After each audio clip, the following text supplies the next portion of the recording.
الضفادع تنافسوا على الصعود إلى قمة الجبل. تمام.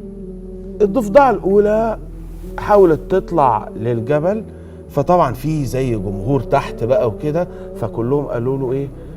انزل هتقع انزل هتقع، بس تحت وقع. ده أول ضفدع. ده أول ضفدع.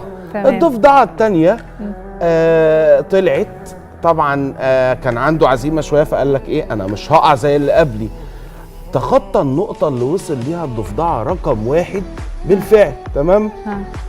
ولما قالوا له إيه انت لو وقعت من هنا هيحصل فيك ايه؟ ده الضفدعة رقم 1 لما وقعت من تحتك اتكسرت واتدمرت ومش عارف ايه، سمع الجملة دي ارتبك وقع.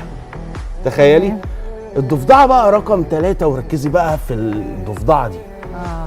الضفدعة دي طلعت فضلت طالعة وصلت لقمة الجبل. يعني ما فرقش معاها كلام بقى؟ يقولوا لها يا ضفدعة هتقعي. مفيش. نزلت الضفدعة بقى، خلاص بقى ده المتسابق الفايز، فاهماني؟ فلقاءات بقى، مالك يا ضفدعة ليه ما وقعتيش؟ ايه اللي حصل؟ اكتشفوا ان الضفدعة دي في الاخر ما بتسمعش. هايل جدا. فتخيلي ان السمع في بعض الاوقات بيوصلنا لايه؟